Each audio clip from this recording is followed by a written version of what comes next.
Into the Woods by Jessica Hall. Narrated by Gunnar Qualen and Jenna St. Clair. After being framed for her parents' death and ending up in an insane asylum, Maya escapes and hopes to settle down in a small town in the middle of nowhere.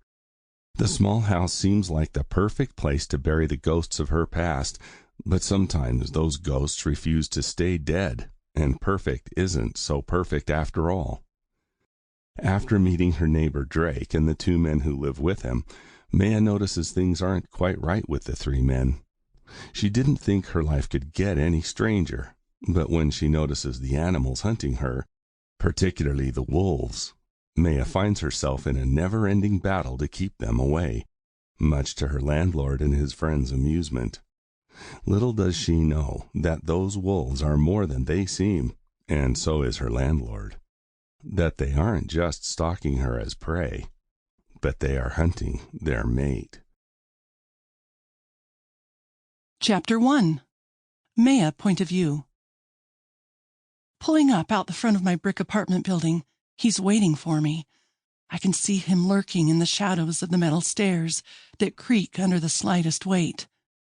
There he stands in his dark clothes and hoodie, watching from the shadows, as he always does.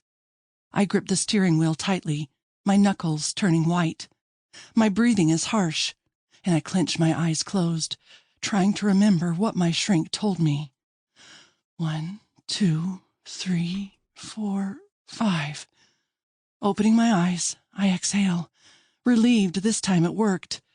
The dark figure that always watches and haunts me, disappearing like the hallucination he is, or so everyone keeps telling me.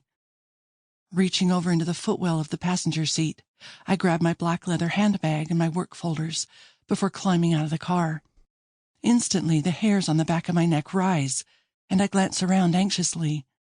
My eyes dart back to the shadows by the stairs leading to my apartment. Locking my car, I turn, sucking in a deep breath, while berating myself for being so foolish. No one is stalking me. The police said there was no evidence. But how did my window get broken last week?